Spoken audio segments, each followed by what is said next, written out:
So your rising is very important in astrology because it is where your chart ruler is. And the ruler of your chart is going to color the rest of your experiences. Your sun sign is important in the sense that that is where your ego is. It is where you go whenever you feel threatened and you feel insecure. And your rising sign is really about your soul's journey through this spiritual experience, your soul's journey through this life.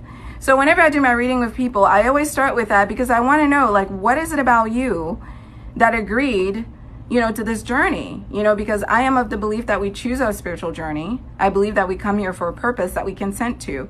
I believe we even choose our parents and we choose our stories. So somebody that came here as an example, as a Taurus rising versus, an Aries rising, very different presentation, even if they have all the other placements as the same placement. I would ask, myself, what is it about you that chose this as your rising sign? What is it about you that chose this rising sign as the perfect vehicle for you to complete your spiritual journey? And that question in of itself is very interesting because the lenses through which we look at life are greatly shaped by our rising sign. Me, for instance, having Aquarius rising, I cannot look at life without thinking about things that we need to do to improve it because that's how my mind works. I care about a lot of social issues for that reason. And even on this channel, I have to practice a lot of self-restraint, to not talk too much about all of the things that I care about because I care about too many things. I care about people. I care about the world. I care about the environment. I care about animals. Like, I'm very, very much so committed to leaving this world a little bit better than the way that I found it. And that is kind of my personal journey as an Aquarius rising. And I take it to heart. It means a lot to me because I understand that I was sent here for a purpose. And I understand that that purpose has to be fulfilled in my life.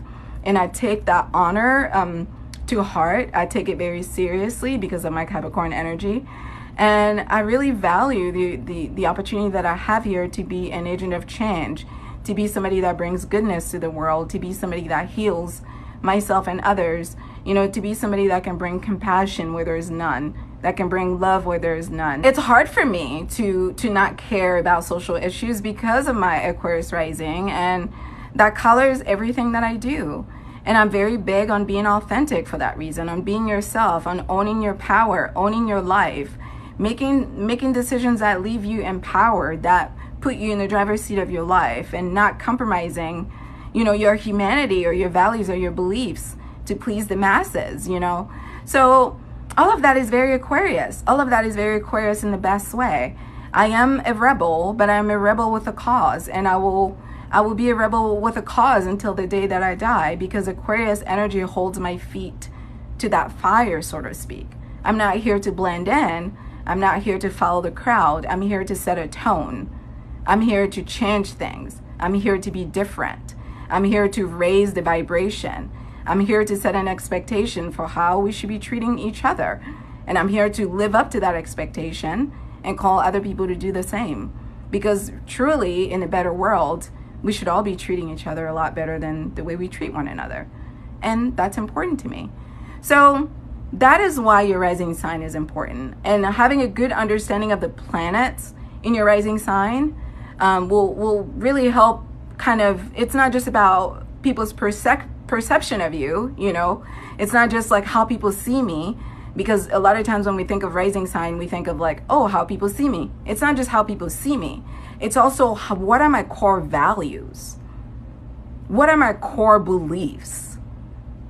What is it that is such a part of my DNA that no matter where I go in this world or what situation I am in, this is and will always be important to me.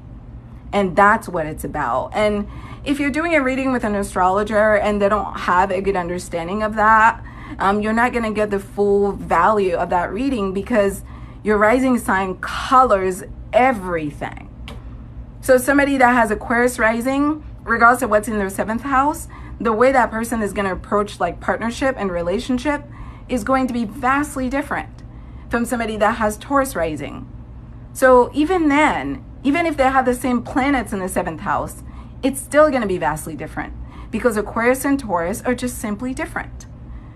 both fixed, but very different in terms of what they care about. And that is why we always ask for the time and location of your birth, because the time and location of your birth is what tells me what your rising sign is. So without that, I can get some general information about your chart. Like as an example, I can know your Mars, your Venus and your communication, your Mercury and your moon without knowing the day and time of your birth. But your day and time of the birth actually tells me about the rising sign, and that's really what tells me about your houses.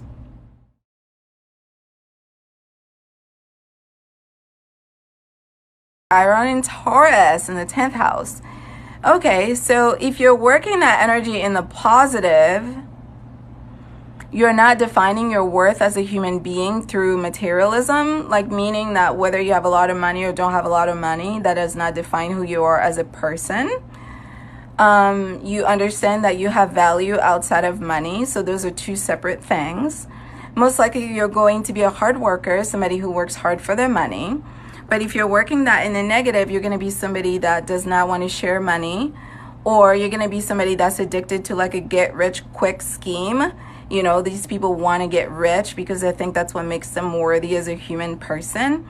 And a lot of times when they have that in the 10th house, they want to pursue careers that allow them to get rich, but there's no meaning in the work that they do. A lot of times they'll go into careers where they get to like pursue situations that allow them to get rich, or cut corners trying to get rich because they put too much value on riches, or they could be really greedy and really stingy with their riches. But if they're working in the positive, these are people that can come up with a very smart and savvy financial plan. These are people that always have money because they know how to actually prioritize money management. These are people that are actually able to bring financial wisdom to other people because they've figured out how to manage their own finances in a smart way. These are people that understand that they have worth and value outside of money. So whether money's up or money's down, they still feel like a worthy human being. People that other people can trust. And they're an example of what happens when you work hard for the things that you have and when you work hard to manage them. When you're working that energy in the positive, these are the things that you're doing. You're a representative for what it looks like when you have money, but you don't define yourself by it. What it looks like when you help other people achieve financial stability because you know how to do that. And what it looks like when you don't give into get rich quick schemes, but rather give into like a slow and progressive method to save money, make money, invest money, multiply money, and that sort of thing. So that is basically Chiron and Taurus. And I'm glad that you brought that up because I'm going to be talking some more about Chiron. Chiron is so important because you cannot manifest if you're still wounded. You cannot manifest if you're still wounded. You have to heal to manifest, and you have to believe you're worthy of your manifestations.